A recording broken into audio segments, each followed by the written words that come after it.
परमात्मा ने, कबीर जी ने आकर हमें ये मार्ग बताया कि जैसे तुम लकड़ी फूकते हो, उसमें प्रदूषण 7 बराबर होता है और इसमें प्रदूषण नाम मात्र सा होता है। रुई का प्रदूषण नहीं बन पाता।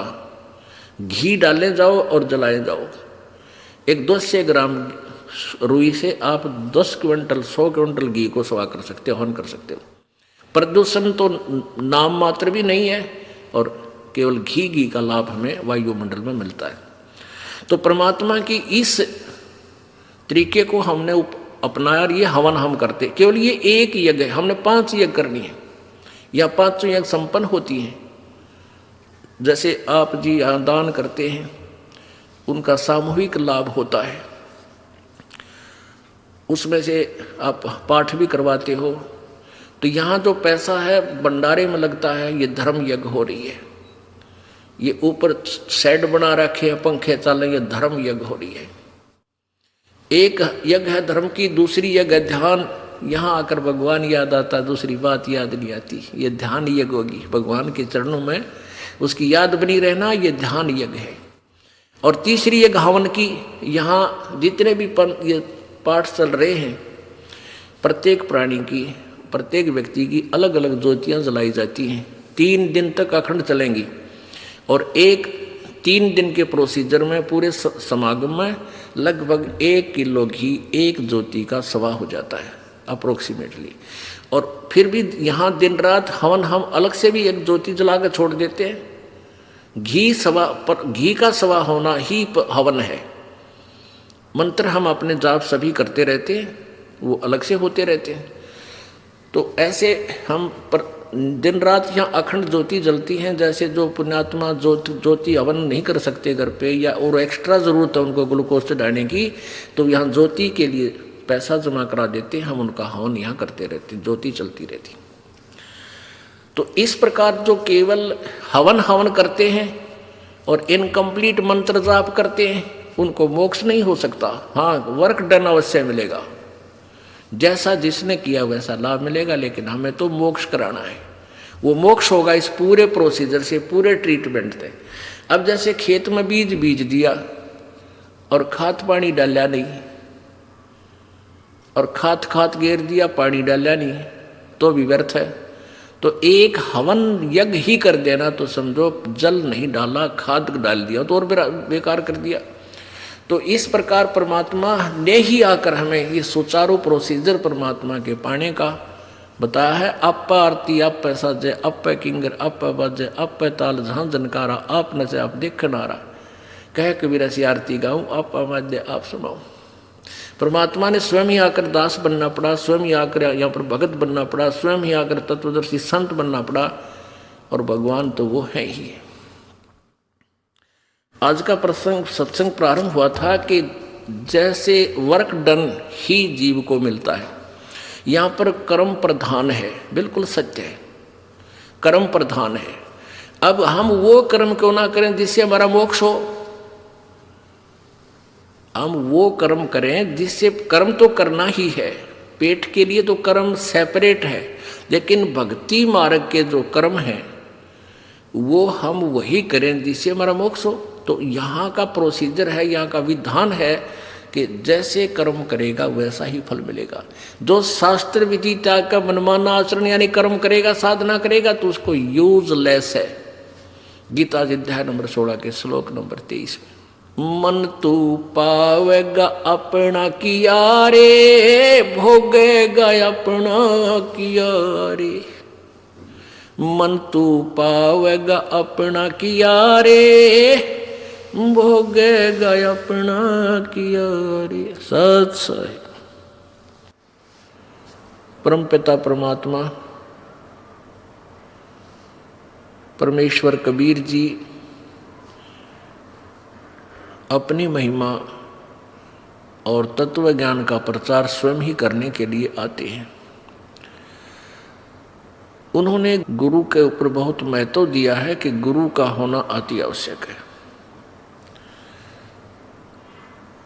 और गुरु वही होता है जो परमेश्वर का कृपा पात्र होता है, या स्वयं परमेश्वर ही होते हैं, और कोई गुरु नहीं होते हैं। बाकी तो नाम के गुरु होते हैं, वो नकली गुरु होते हैं। उसका प्रमाण आपके समक्ष है, रह रहकर आपको प्रत्यक्ष भी कर रहे हैं कि जिनको हम ऋषि मानते थे, वर्तमान में जो सतगुरु कहलाते हैं, जगत गुरु की उपाधि भी वो लगाए हुए हैं, करोड़ों श्रद्धालुओं के भी वो मुखिया बने हुए हैं, वो गुरु नहीं है, उनके पास वो तत्व ज्ञान नहीं है। तो परमात्मा ने गुरु जी के ऊपर बहुत वाणी बोली है और हमें ये समझाने की चेष्टा की है कि आप परमात्मा के रिप्रेजेंटेटिव को, गुरु को, उन्हीं के स्वरूप मानकर ही आप अपना कल्याण करा सकते हो, अन्यथा नहीं। जैसे गुरु मानुष कर जानते ते नर कहिए अंध, ओवे दुखी संसार में आग गए यम के फंद। अब गुरु जी को मानुष करके जानते हैं तो हम उतना ही लाभ प्राप्त कर सकेंगे, क्योंकि परमेश्वर स्वयं आए थे और 120 वर्ष बनारस में, काशी शहर में एक जुलाहे धानक की भूमिका करके वो परमात्मा सहशरीर चले गए, सहशरीर आए थे।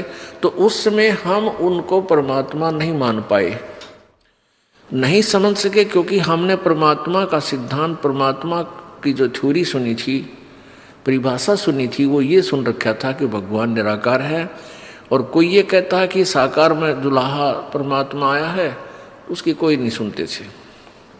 इसलिए हम परमात्मा को पहचान नहीं सके। अब इस दास को परमेश्वर ने भेजा है, कबीर जी की दया से ये दास, उन्होंने अब यहाँ गुरु बनाया है, अपनी कृपा बख्श के। तो परमेश्वर स्वयं कहते हैं कि गुरु को मानुष नहीं जानना चाहिए, फिर आपकी इतनी ही भावना बनी रहेगी। जब तक हम परमात्मा, गुरु जी को परमात्मा नहीं मानेंगे, तब तक हम इस काल के जाल से नहीं निकल सकते। ये हार्ड एंड फास्ट रूल है। उदाहरण है कि जैसे एक गणित में ऋण का एक प्रश्न होता है, उसमें मूलधन ज्ञात करना होता है, उसमें मूलधन ज्ञात करना होता है। उसके लिए सपोज करना होता है कि मान लीजिए मूलधन 100 रुपये, वो मूलधन 100 रुपये सपोज करना पड़ता है, मानना पड़ता है। उससे फिर वो वास्तविक मूलधन जो लाखों और करोड़ों की संख्या में होता है, वो प्राप्त हो जाता है।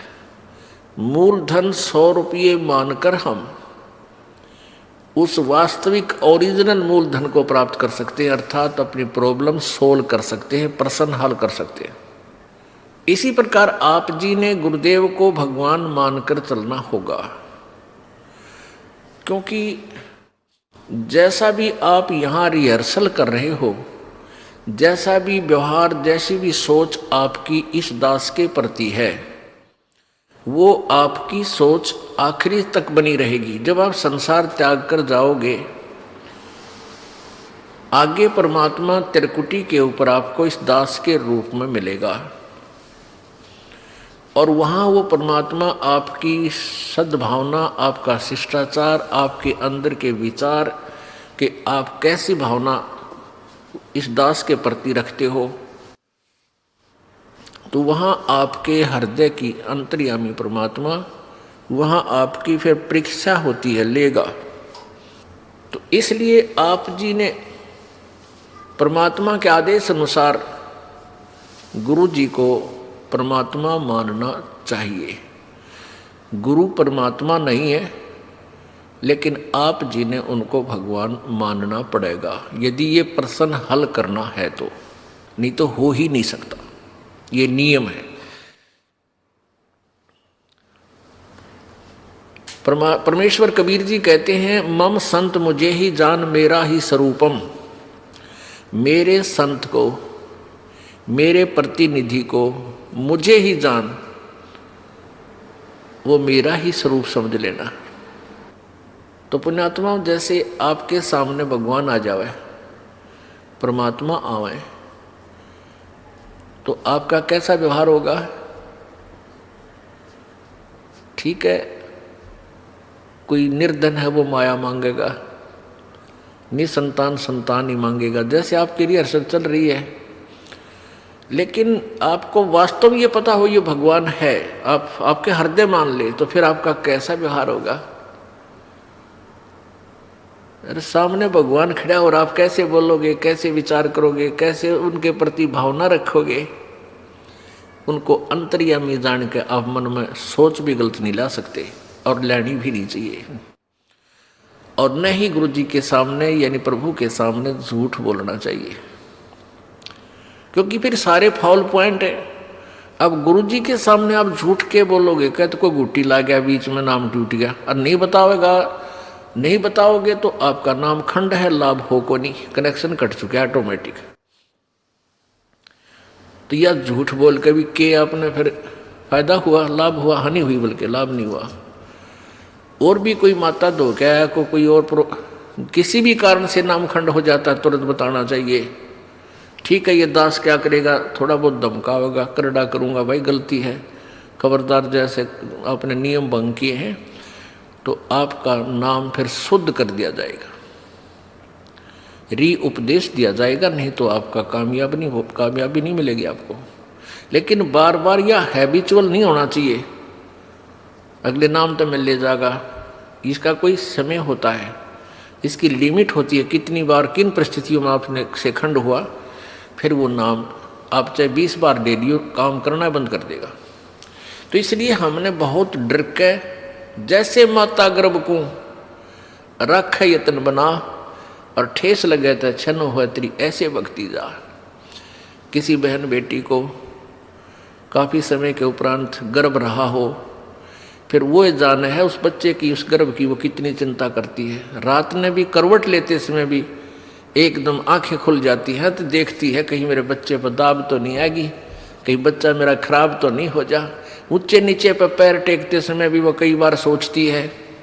तो पुण्यात्माओं, ऐसे ही ये भक्ति रूपी गर्भ को आपने ऐसे यत्न बना कर बचा कर रखना पड़ेगा, फिर ये अनमोल लाल आपको मिलेगा। जैसे माता गर्भ को रखे यत्न बनाए और ठेस लगे तो क्षीण हो जाए, तेरी ऐसे भक्ति नसाए। तो हमने अपने इस लाल भक्ति रूपी गर्भ को बहुत सुरक्षित रखना है। ये बकवाद करने की बात नहीं है, ये मजाक की बातें नहीं है, इनको हृदय में धरना पड़ेगा कि हम क्या करने आए हैं, किस उद्देश्य से हमने उपदेश लिया है। ठीक है, शुरू प्रारंभ में हम आते हैं कोई दुख निवारण के लिए, वो भी होगा क्योंकि भगवान सारे काम करेगा, और फिर कुछ दिनों में आपको ज्ञान हो जाएगा, फिर आप कुछ नहीं मांगोगे, केवल यही मांगोगे परमात्मा चरणों में रखना, हे गुरुजी चरणों में रखना, दूर ना करना। क्योंकि जब हम चरणों में रहेंगे तो फिर परमात्मा कौन सा बालक है, अनजान है, उसने हमारी प्रॉब्लम का पता को नहीं, वो तो अंतर्यामी है, हमारी प्रॉब्लम हमें नहीं पता, उसको पता है। और जो सच्चे दिल से अनन्य मन से पतिभर्ता पद पर आके भक्ति करते हैं, पतिभर्ता पद का अर्थ है कि किसी और इष्ट की पूजा नहीं करे, केवल अपने कबीर परमात्मा की, नथिंग एल्स। तो ऐसे पतिभर्ता स्त्री की कहते हैं, जो जब ऐसी मदद करता है परमात्मा, पतिभर्ता जमीन पर जो धर है पाँव और समरस झाड़ू देते है, कहीं ना काटा लग जावे। जैसे पतिभर्ता यानी एक इष्ट पर आश्रित और सभी उपासनाएं छोड़कर सच्चे दिल से गुरु मर्यादा में चलती हुई जो आत्मा पुण्य आत्मा है, वो पतिभर्ता परमात्मा के प्रति है।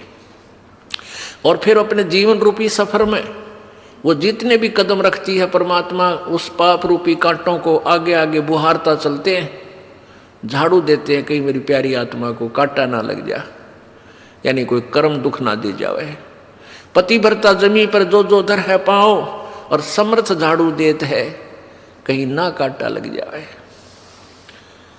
तो पुण्यात्माओं, हमने परमात्मा से इतना लाभ लेने के लिए इस योग्य बनना पड़ेगा ताकि वो हमारी न्यू देख केयर टेक करे। जब तक हम इतने योग्य नहीं होंगे, ठीक है, वर्क डन आपको मिलता ही रहेगा। अब प्रसंग चल रहा है कि गुरु गोविंद दोनों खड़े और किसके लागू पाए, बलिहारी गुरु अपना गोविंद दिया मिलाए। और कहते हैं कबीर हरि जय रूठ जा, तो गुरु की शरण जाए और कहे कबीर गुरु रूठ गया था ना, हर नहीं करे सहाय। अब जैसे जिस प्राणी के पुण्य अक्षीण हो जाते हैं, जब तक पुण्य रहते हैं तब तक तो प्रत्येक प्राणी सुखी नजर आता है। घर में भी, व्यवसाय में भी, बाल बच्चे भी ठीक हो जाते हैं, शादी ब्याह भी हो जाता है। और फिर जब पाप कर्मों का दौर प्रारंभ होता है, क्योंकि ये मिश्रण कर रखा काल भगवान ने, हमारा प्रारब्ध बना रखा है, तो हमारे संचित पुण्य और पापों में से जो डिपॉजिट हैं जन्म जन्मांतर के, उनमें से एवरेज रेशो से निकाल के अब आपका प्रारब्ध बना रखे, उसमें पाप भी मिला रखे हैं और पुण्य भी। पुण्य से सुख होता जा रहा है, फिर पुण्य वाला बैटरी आपकी डिस्चार्ज होगी, वो खाता खत्म होया, अब पाप वाला शुरू हो गया, आपत्ति पर आपत्ति, आपत्ति पर आपत्ति आप पर प्रारंभ होगी। और जब तक आप आन उपासना भी करते थे, किसी नकली गुरु की शरण में भी थे, तो भी आपके घर में सुख होता जा रहा था। आप ये सोच रहे थे हमारे सतगुरु जी की दया से सब कुछ हो रहा है, और फिर उसी सतगुरु जी की शरण में रहते रहते सारी ब्रेन माटी होगी, फिर कहाँ गया वो सतगुरु जी। इम्प्रूव होना चाहिए था, तो आप तो बिल्कुल गिरावट में आ गए। तो पुण्य समाप्त हो गए, पाप शुरू हो गए। जब इंसान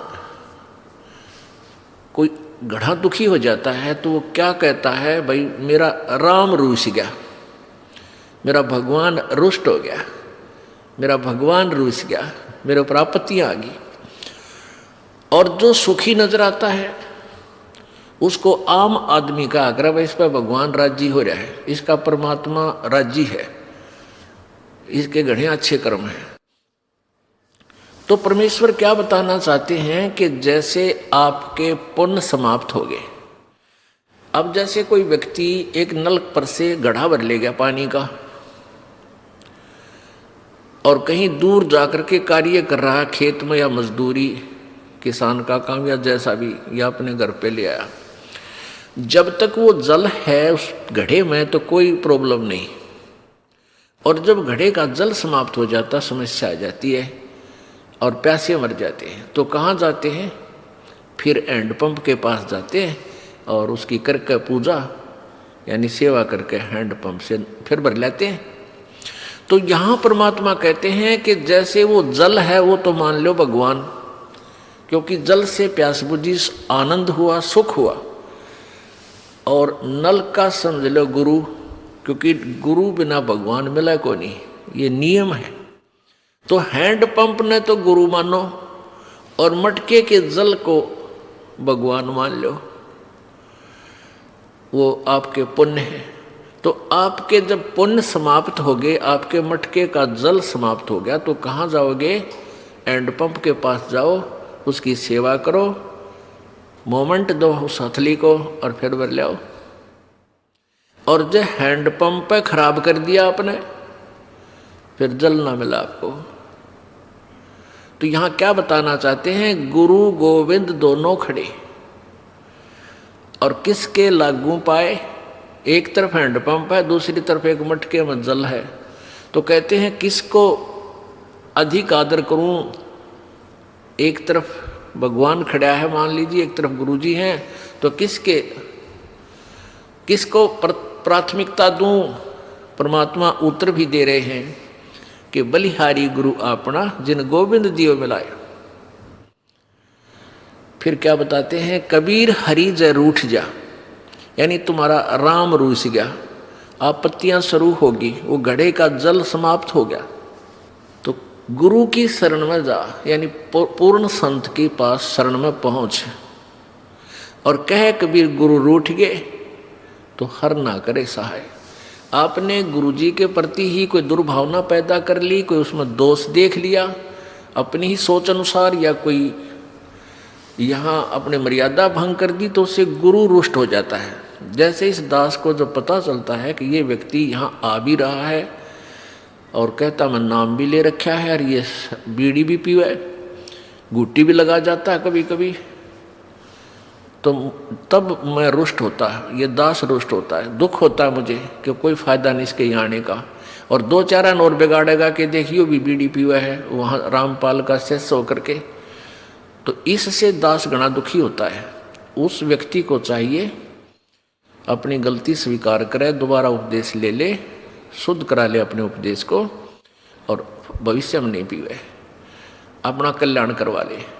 तो इससे दास दुखी होता है। कोई आन उपासना कर लेता है तो भी दास दुखी होता है कि नहीं, आप पतिव्रता पद पर नहीं रहे, भगवान आपको मदद करेगा नहीं।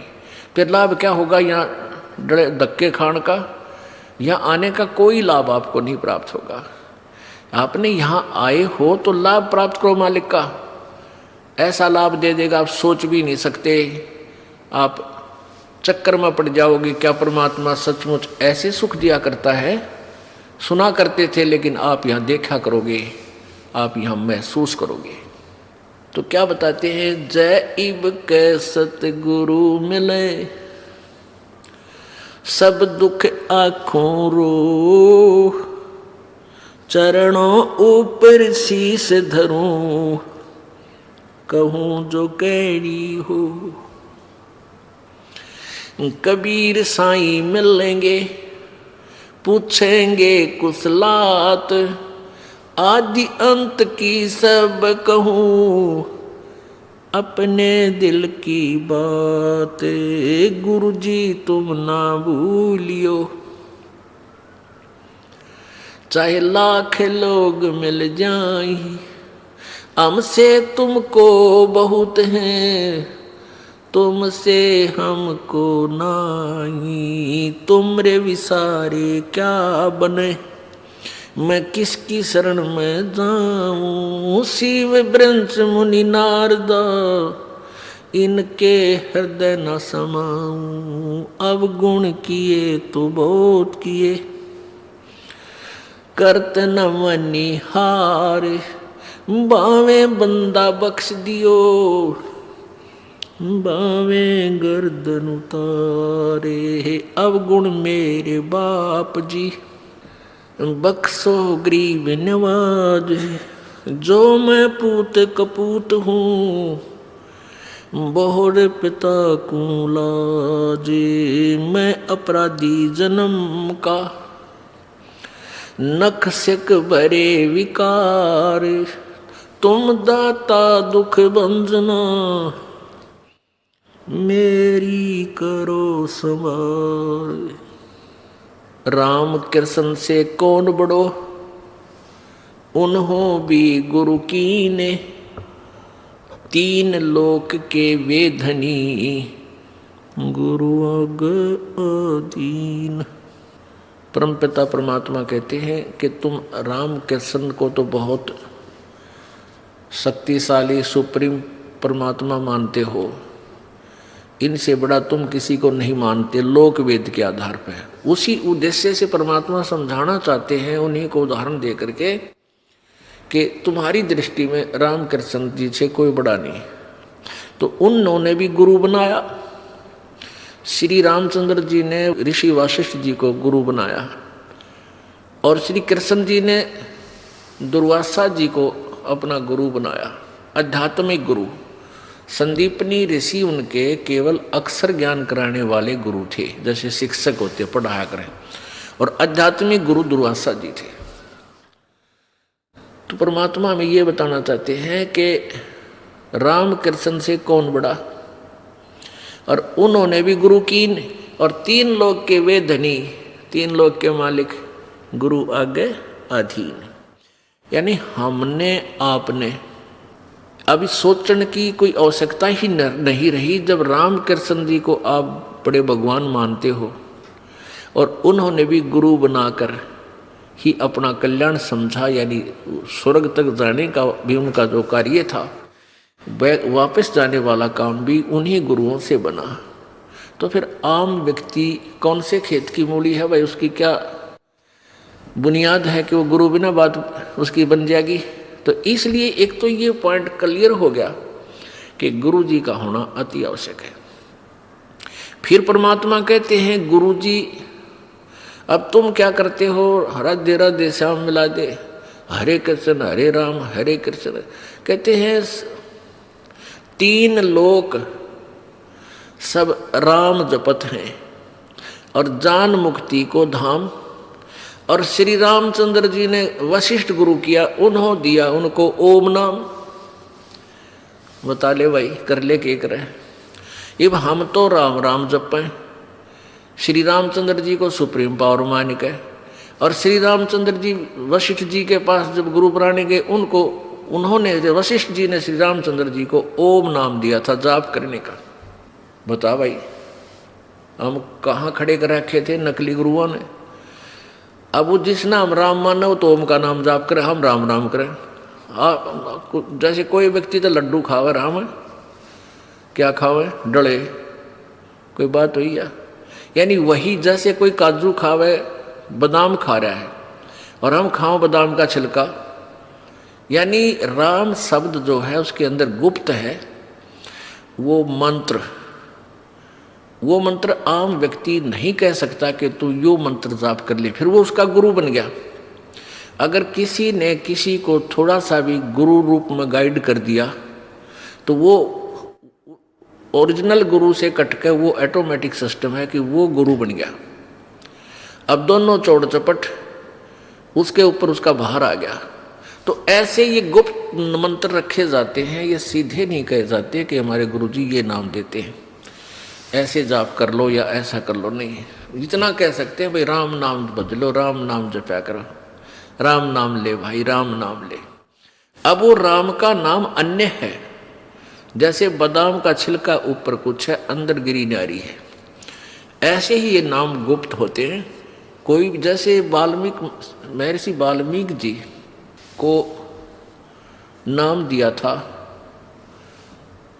अब वो कहते हैं वो राम राम करे था, राम नहीं करे थे वह, वो तो ओम नाम का जाप जपया करते। राम तो वैसे जैसे हम सच्चाई बोलते हैं ना, ये हमारा मंत्र नहीं है। ऐसे ही राम कोई शब्द मंत्र नहीं है किसी ऋषि का, वो तो ओम से शुरू होते हैं। और ओम केवल ब्रह्म तक की जाप है, और ये भी पूरे अधिकारी से लेकर ही कार्य करता है, अन्य से नहीं। तो यहाँ क्या बताते हैं परमात्मा कबीर जी कि 3 लोक सब राम जपत हैं, जान मुक्ति को धाम। और श्री रामचंद्र ने वशिष्ठ गुरु किए, उन्होंने दिया ओम नाम। अब रामचंद्र जी तो ओम नाम जप पर तुम राम राम जपो। वाह भाई वाह, किसे बेचड़ा रखे थे।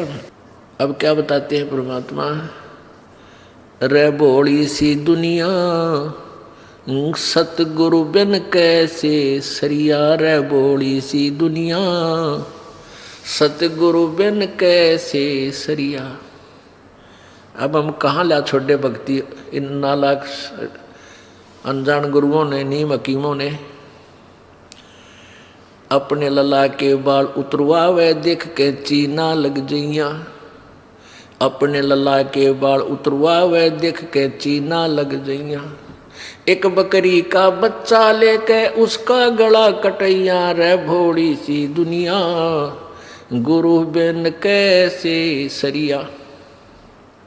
जैसे पहले हम डले डोया करते, ये आन उपासना करते थे, शास्त्र विरुद्ध साधना करते थे, तो क्या करते हैं, गुड़गामा वाली माता के ऊपर बकरे भेंट चढ़ाए जाते हैं।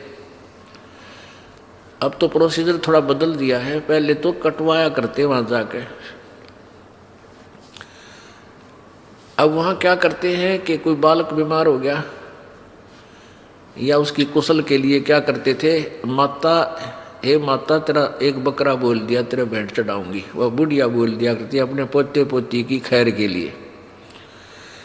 और फिर जैसे ये बच्चे के जो प्रथम बाल होते हैं, इनको क्या करा करते, पहले अपने इष्ट धाम पर चढ़ा आया करते। तो परमात्मा क्या कहते हैं, हम कैसे मूर्ख बना रखे थे इन नकली संतों ने। वह बुढ़िया यानी दादी अपनी पुत्र वधू को और उस पोती या पोते को, जो नवजात शिशु होता है, उसको लेकर गुड़गामे वाली पर जाकर माता पर जाती है और वहाँ जाकर नाई होता है। ये वहम बाढ़ रखे हमारे कि भ्रमणा पैदा कर रखी है कि पहले बाल जो है अपने इष्ट धाम पर चढ़ाकर, नहीं तो बालक का उग चुक हो जाए। तो ऐसे लेकर चली जाती है, कहाँ, माता के ऊपर है। और वहाँ नाई बैठा होता है, उसको कहती है भाई नाई के मेरे पोते के बाल काट दे, मेरे लल्ला के बाल काट। और धीरे धीरे काटना, देख रहे कदे कैंची लाग जाए इसके कच्चा सर से। अब बुढ़िया कहती है उस नाई को कि भाई ध्यान से काटिए बाल मेरे बच्चे पोते के, कैंची ना लग जाए इसके कि दर्द पीड़ा हो जा। कहते अपने लल्ला की तो इतनी चिंता तेरा कैंची का भी दर्द थोड़ी चुभ ना जा, और एक बकरी का लल्ला लेके और उसका गला कटवा दिया। अरे तेरा गजब भैया, एक बकरी का बच्चा लेके उसका गला कटवा दिया, माता तेरा बैठ चढ़ा दिया। इन मूर्खा ने न्यू मूर्ख बना रखे थे। अच्छा वह माता ये बकरे खावेगी, वह तो डायन होगी, फिर वह तो डायन होगी। माता तो काजू खावे, किशमिश खावे, सेब संतरे खावे, हलवा बनवा ले, पूरी बनवा ले रहे बूढ़े आदमी हो, और वह माता बैठी है बड़े कुत्ते मुत्ते। अब परमात्मा क्या कहते हैं, रे बोली सी दुनिया सतगुर बिन कैसे सरिया, अपने लला के बाल उतरवावे देख के चीना लग जिया, और एक बकरी का बच्चा लेके उसका गला कटिया। अब वो क्या करते हैं, वहाँ बाल कटवा लिए, इतने बाल ले लेंगे उसमें से बाल, और लेके अंदर मंदिर में चढ़ाओगे जाकर अच्छी तरह, मतलब श्रद्धा से। वो पुजारी क्या करता, उनको उठा के और कट्टे में भर दे, सारे ने ठा के कट्टे ठोक दे, कट्टा ये बोरी, और फिर शाम ने कुरडियाँ पे गिर दे ठा के जहाँ गंद पड़ा हुआ, और वो कौन सा बैंक में जमा करा होगा उन बाड़ा उसने बाहर फेंकने ठा के। तो आप क्यों ना अपने काट के कितने गिर दो उन्हें, इन बालों के चक्कर में पड़ के बेरा ने कितनी समस्या पैदा कर रखी है। अब क्या है कि हमने देखे जगह जगह ये थान बना रखे, स्थान एक 3 बाई 4 का चबूतरा बना देंगे, थोड़ा सा 1-1.5 फुट ऊंचा, और उसके सेंटर में बनाओगे ऐसा बढ़िया महल पित्तर का, 5-4 ईंट खड़ी, एक आधी बराबर में 2 पाछे, आगे कोई कवाड़ नहीं उसका, खुल्लम खुला। और फिर उसने माता मान ले या पित्तर का थान बनाते हैं कि यहाँ हमारा पित्तर रहता है। किसी बच्चा ने खेल बना रखा था हमने, वो पित्तर 6 फुट का था, ईब उस इतनी आड़ी में क्यों कर पड़ेगा भाई। तो सोच कदे बुद्धि में ना आई बात मारे। तो परमात्मा हमें ये याद दिलाना चाहते हैं, तुम ईब क्योंकि हम सियाने होगी मासी आवा हमने, और पहले नो तुचकारा कर दे, डरते कदे तुम्हें सेध जाए, इसमें नुकसान कर दे हो, और उस पर कुत्ते मुत्ते जो भी समझ बना यू सेकंड टांग तोड़ दे हो जाए, इसमें तुम्हें होता शक्तिशाली होता ये। तो क्या बताते हैं, कच्चा पक्का भोजन बना के और माता धोकने गईया, उस माता ऊपर कुत्ता मुत्ता, ओ क्यों ना मर गईया रे बड़ी सी दुनिया। अब हमारी दादी बनाया करती, गुड़गाम वाली धोकनी है, वो कच्चा पक्का दलिया बना के बेरा उन्हें कुत्ते ने खाना है, कौन सा को खाओ उसमें, और नुए कच्चा पक्का ठा के और गेर के उस माता के चबूतरे पे। अब वो पूजा करनिया तो नीचे नहीं उतरे, माता की भोग लगा के, इतने कुत्ते चढ़ने 4, और उस माता के सारे दलिए ने खाकर ऊपर चलते हैं, पेशाब करके चले माता के चोटे में, वो पत्थर के महल के चोटी मुते। तो यहाँ परमात्मा कहते हैं जय उसमें कोई शक्तिशाली होता तो कुत्ते की टांग तोड़ो पहले थे। तो पुण्यात्माओं हम कति अनजान बना रखे थे, इन स्वार्थी और अज्ञानी गुरुओं ने हमारे जीवन बर्बाद करा दिए। हमारे सारे पूर्वज कोई भूत बना दिया, कोई पितर बना अंडे है, धक्के खाते फिरे हैं, क्योंकि वो शास्त्र विरुद्ध साधना करते रहे। फिर क्या बताते हैं, जीवित बाप गे लट्ठम लट्ठा और मुए गंग पोचैया। जीवित बाप गे लट्ठम लट्ठा और मुए गंग पोचैया, और जब आवे आसोज का महीना वो कौवा बाप बनैया रे बोली सी दुनिया। अब जैसे श्राद्धों के समय में, अब जैसे पिता की गति कहाँ से शुरू करते हैं, माता की गति कहाँ से शुरू करते हैं, कि पिता की मृत्यु होगी। ठीक है भाई, सवा कर दिए संस्कार, उसका अंतिम संस्कार कर दिया। फिर क्या होगा, पंडित आवेंगे गरुड़ पुराण पढ़ने खातिर। ये विशेषकर शहरों में लाग गणी थी, आम गांव में तो शायद कम है, लेकिन उनमें ज़्यादा थी। तो क्या करता था पंडित जी, 7 दिन तक गरुड़ का पाठ करता था। गरुड़ पुराण को पढ़ता था, भोग लगता जब लोग और श्रद्धालु उसको पैसे चढ़ा देते, वो काख में देकर थैले न अड़ जाता रहता। अब परमात्मा क्या कहते हैं, कुल परिवार तेरा सकल कबीला मसलत एक ठराई, बांध पिंजड़ी आगे धर लिया फिर मरगट को ले जाई, अग्नि लगा दिया जद लंबा फूक दिया उस ठाई, प्राण बांध फिर पंडित आए है पीछे गरुड़ पढ़ाई। अब क्या बताते हैं कि जब तू मृत्यु हो जाती है, परिवार के सदस्य तुरंत तैयारी पकड़ लेते हैं, उठाओ उठाओ जल्दी करो।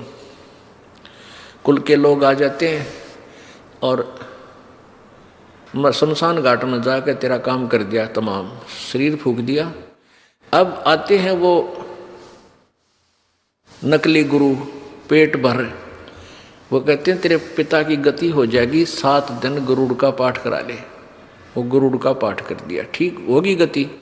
फिर क्या कहते हैं, ईब अस्थि उठा इसकी, वह हड्डियाँ बच जाती हैं, जलती नहीं, कुछ ऐसी होती हैं। इन अस्थियों को उठाकर और गंगा में जाकर वहाँ पुरोहित के द्वारा जल प्रवाह कर गंगा में प्रवाह करा दे, तेरे पिता की गति हो जाएगी। अब वो अस्थि उठाकर वहाँ से ले गए। कहाँ गए, वहाँ एक और बैठा दुश्मन, वो जाते नो पूछेगा। एक भगत की पत्नी नाम ले रही थी, वो पति नाम ना ले था। वो समस्या यही मान रहा था कि मैं अपने पिता की अस्थि नहीं गंगा में गेर का आया तो फिर पुत्र का लाभ क्या हो, मैं जब तक मेरा पिता जीवित है मैं नाम ना लूँ। उस पत्नी को नाट्य नहीं करता, यह भी उसकी अच्छी यानी भावना थी। तो एक दिन वो उसका कोई ताऊ चाचा मर गया, उनके साथ चला गया, अस्थि ले गए। और वहाँ वो पेट भर पांडा बैठा था, वहाँ उनके सीमा बांट रखी उन्हें कि यो हिसार जिला हमारा, ये फलाना जिला हमारा, ये हरियाणा का, ये हरियाणा इतना क्षेत्र हमारा, उन्हें बांट रखी है। तो एक कहने लगा, भाई कहाँ से आए हो? कि हरियाणा से। कि आजा आजा तुम मेरे यहाँ दूर हो जाओ, ये हमारे हैं। वो उड़ा बुला लिए, वहाँ चले गए। तो अपने तो करना ही था वो काम, कोई मिल जाए। तो देख के पिछली खोट गया सारा पिछला, वो थारे फलाने भी आए थे, दगड़े भी यहीं आए थे, और जजमान इबकत बहुत जन्म आए तुम, और तरह नाश जाइए। बोला मेरे तो धक देशी हुई, दुश्मन मारे रोज मरण की बाट देखा।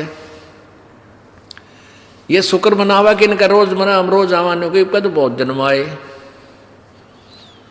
नो बोला उस दिन मेरा धक्का हा लग गया। कुछ ज्ञान सुन रहा था वो अपनी पत्नी के माध्यम से कि इन हड्डियां उठाने से कोई फायदा नहीं होता, संत गुरुजी ऐसे ऐसे बताते हैं।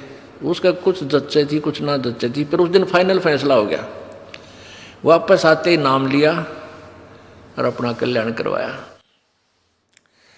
अब वहां कहते हैं जीवित बाप के तो लट्ठम लट्ठा है सारी, उसकी उल्टा बोल है, उसकी कोई सत्कार आदर नहीं करता, ना उसकी कोई सेवा करते हैं।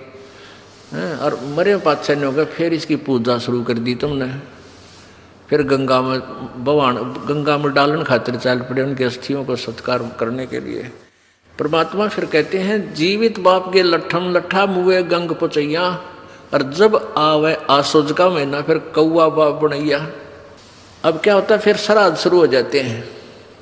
पहले फिर महीना करते थे, पहले तो बड़ा लटोटर था, 1 साल तक आए महीना वो गुरु जी जिम्या करता, और फिर 6 माही करते, फिर 1 वर्षी करते, और वर्षी तो फिर घने दिन तक ही चला करती, काफ़ी दिन तक। और फिर श्राद्ध शुरू हो जाते कि पत्र बन गया। फिर कहते इसके पिंड भरवा दो, भूत जोनी छूट जाएगी। यानी सारे फंड करवा के यूँ कराते समय ये कहते थे तेरे पिता की गति होगी। फिर आया आसोज का महीना, आसोज के महीने में श्राद्ध शुरू हो जाते हैं। आसोज के महीने में श्राद्ध निकालते हैं। अब परमात्मा कहते हैं वो एक दिन श्राद्ध कर दिया, वो निश्चित दिन, जैसे कोई सातम न मर गया। आप मान ले किसी का पिताजी सातम को मृत्यु को प्राप्त हुआ, किसी भी सातम को, तो वो आसोज के अंदर 16 दिन सेलेक्ट कर रखे, यानी अमावस्या से लेकर पूर्णमासी तक 16 दिन सेलेक्ट कर रखे हैं। इन 16 दिन में से जिसका सातम न मरा है तो सातम वाले दिन एक उनके गुरुजी आवेंगे ब्राह्मण, और वो श्राद्ध निकाल लगा। अच्छा बढ़िया भोजन, कुछ कपड़े वपड़े, फिर पूजा पाजा उसको चाहिए, वो सारा सौदा उसको दिया जाएगा। अब आसोज के महीने में क्या करते हैं, वह गुरुजी आता है, बढ़िया भोजन बना के सबसे पहले कहेंगे छत पे रख दो। कहता छत पे रख दो, कुछ भोग लग जाएगा। तो वो छत पर रख कर आते हैं और कौवे वहां पहुंच जाते हैं। अब कौवा उसको खा लिया कौवे ने, तो वो गुरुजी कहता है भाई तेरे पिता को भोग लग गया, हो सकता है तेरा पिता कौवा बन गया हो। अरे तेरा गजब हो यो, अब कहाँ से गति कराने लगे थे, पिताजी कौवा बना के छोड़ दिया और कहते इसकी गति होगी। अब परमात्मा कहते हैं जब आवे आसोज का महीना, अरे फिर कौवा बाप बनाया। अरे बोली सी दुनिया, गुरु बिन कैसे सरिया। अब क्या बताते हैं, प्रेत शिला पर जा बिराजे पितरों पिंड भराई, बहुर श्राद्ध खान को आए वो काग भये कल माही। फाइनल फैसला करते हैं परमात्मा की वाणी में, जय सतगुरु की संगत करते तेरे सकल कर्म कट जाई, अमरपुरी पर आसन होते जहां धूप ना छाई। कि जय सतगुरु की संगत करते पूर्ण संत की, ये सारे झंझट खत्म हो जाते, सकल कर्म, किसी भी की आवश्यकता नहीं रहती, आप सतलोक चले जाते, अमरपुरी में, उस सतलोक में आपका निवास होता। जैसे गीता जी अध्याय नंबर 18 के श्लोक 62 में कहा है कि अर्जुन तू सर्वभाव से उस परमेश्वर की शरण में जा, उसकी कृपा से ही तो परम शांति और सनातन परम धाम को प्राप्त होगा।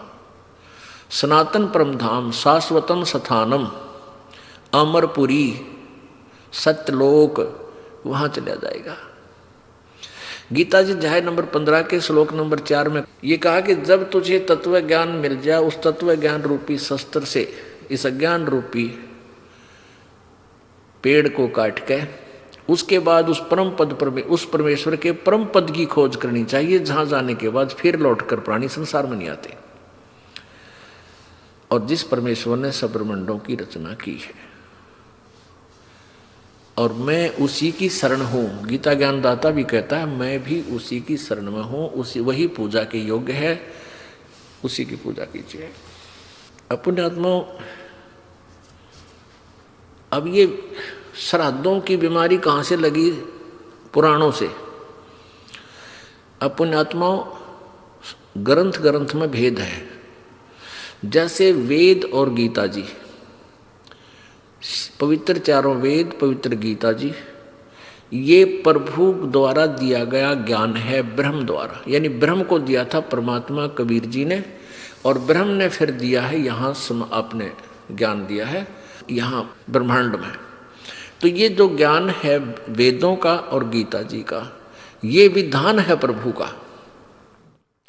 और जो पुराण है वो किसी ऋषि या आन देवता की अपनी सोच, अपनी थ्योरी, अपना विधान है, उसकी आज्ञा है। तो पुण्यात्माओं, हमने इन पुराणों में लिखे विधान को नहीं स्वीकार करना है। जैसे आपको उदाहरण देते हैं कि जैसे एक व्यक्ति का दरोगा सोचो मित्र था, और उस व्यक्ति ने अपने मित्र से कहा कि मेरा पड़ोसी बहुत दुखी कर रहा है, कुछ इसका विकल्प बताओ। एसएचओ ने कह दिया कि मार उसका लठ, मैं आप देख लूँगा। अब उस व्यक्ति ने एसएचओ की आज्ञा का पालन करके राजा का विधान तोड़ दिया, उस पड़ोसी का लठ मार दिया, उसकी मृत्यु होगी। और उसको भी पहले सजाए मौत ही देते थे, सजा मौत होगी, उसको भी फांसी दे दी गई। अब कारण क्या था कि राजा का विधान है, कोई किसी की हत्या करेगा उसको सजा मौत दी जाएगी। और उस व्यक्ति ने अपने मित्र अधिकारी एसएचओ की बात मान ली, मार उसका लठ, तो विधान टूट गया राजा का, तो सजा का पात्र हुआ। तो इसी प्रकार हम वेदों और गीता जी के अनुसार साधना ना करके हम पुराणों से यदि कोई साधना कर रहे हैं, हम परमात्मा का विधान तोड़ रहे हैं।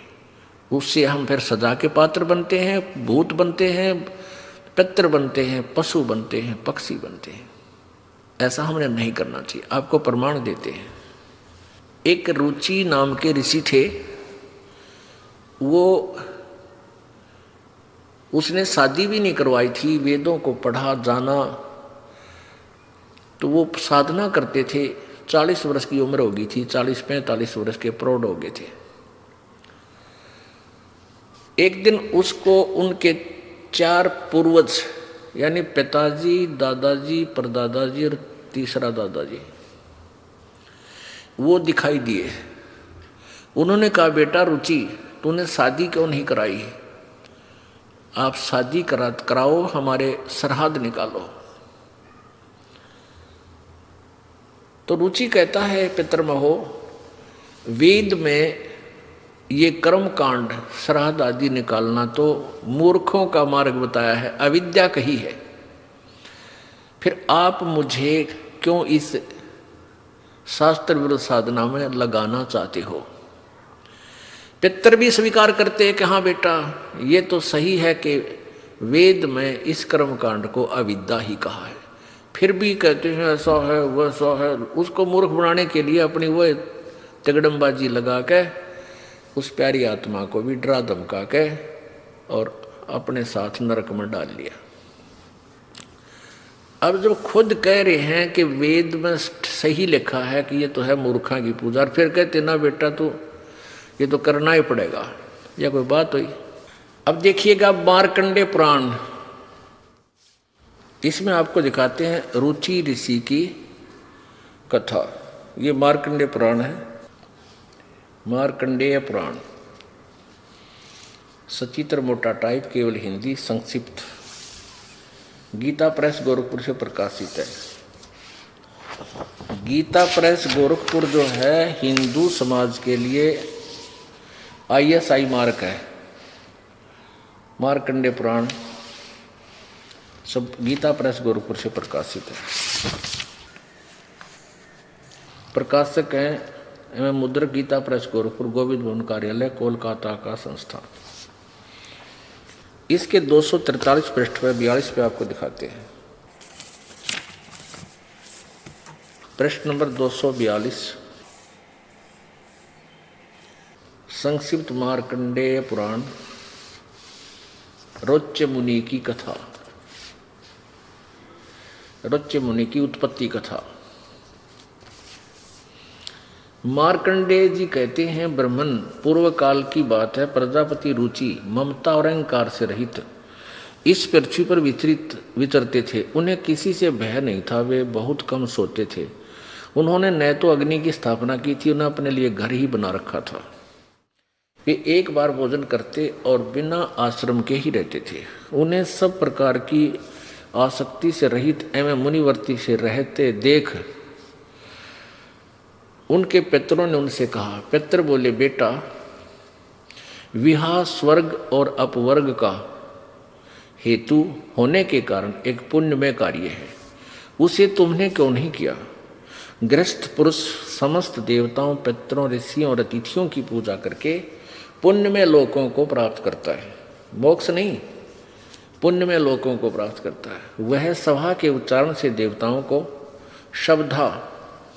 शब्द से पितरों को तथा अन्नदान, बलि, वैश्वदेव आदि से भूत आदि प्राणियों एवं अतिथियों को उनका भाग समर्पित करता है। पितृ पूजा, भूत पूजा ये कर्म कांड है।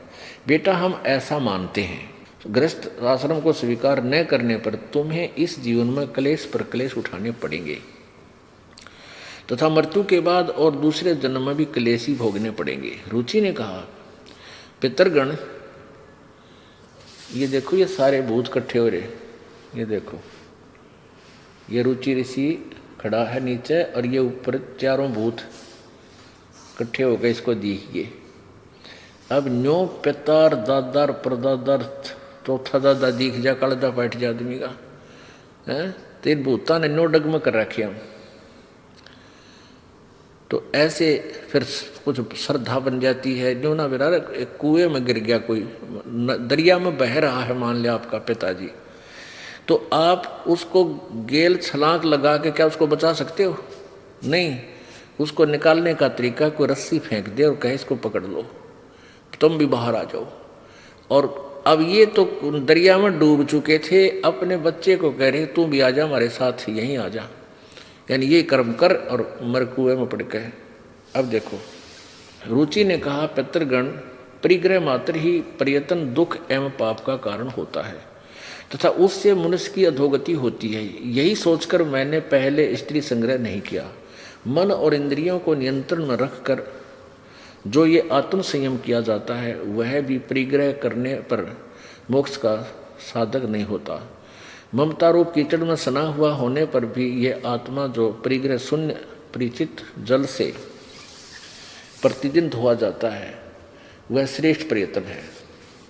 पितर बोले बेटा जितेंद्रिय होकर आत्मा का प्रश्न करना उचित है, किंतु तुम जिस मार्ग पर चल रहे हो वो मोक्ष मार्ग है। तरह के भैया अब वो पितर राजी नहीं उसके मोक्ष होने में, नहीं होगा तुम जो मार्ग से जाओ तो मोक्ष मार्ग है, तो पितर बने मारा की तरह भूत बन जा।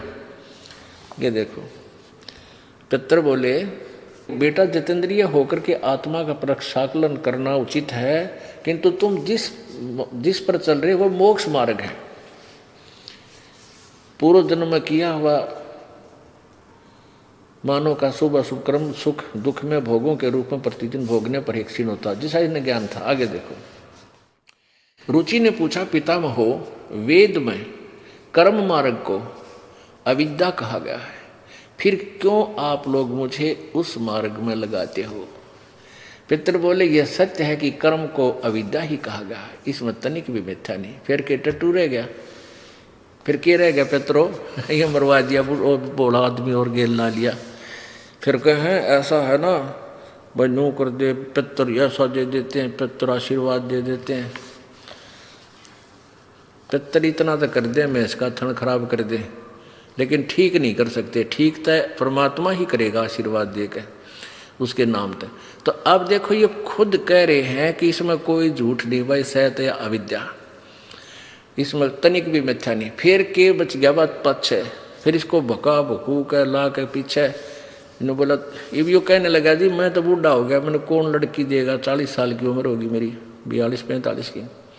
तो ये पितर बोले तू तप कर ले। उसने तप किया। फिर एक स्त्री आई अपनी लड़की ने लेकर, एक ऋषि जी आप मेरी लड़की से शादी कर लो। जब उसने शादी करी और फिर पितर वाले खड्डे में रुचि फिर पड़ गया, आप भी गिर गया। हे परमात्मा हे बंदी छोड़। और वो पितर खुद कहे तू तो मोक्ष मार्ग पर लग गया, गलती कर दी, पितर नहीं बना वो पितर बनवा दिया। अब पुण्यात्मा हमने ये ज्ञान कदे सुना नहीं था, और ये तो ऋषि सत्र के ज्ञान है जो ऋषि बता रहे हैं भाई तूने ये क्यों ना करवाया, सिर आज क्यों ना काट दिया। अब पुण्यात्माओं अब विष्णु पुराण के अंदर श्राद्धों के विषय में काफी डिटेल दी है। वो डिटेल दे कौन रहा है? कहीं तो औरव ऋषि राधा सगड़ को बता रहा है, और ये कह रहा है कि मैंने ये बात पितरों से पता लग गया था, पितरों ने ऐसे बताया। अब पितर आप तो भूत बने हुए हैं, उनके द्वारा दिए गए ज्ञान को वो उन्होंने पुराणों में लिख लिया, और उस पुराण के आधार से फिर उन्होंने आगे। अब देखिएगा ये आपको विष्णु पुराण दिखाते हैं, श्री विष्णु पुराण गीता प्रेस गोरखपुर से प्रकाशित। इसके कौन है अनुवादक?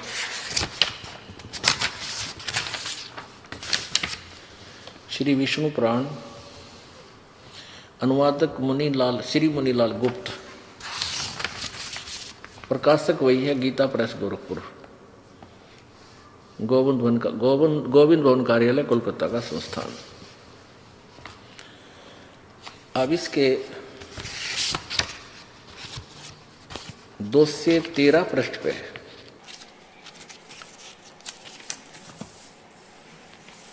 ये देखिएगा, तृतीय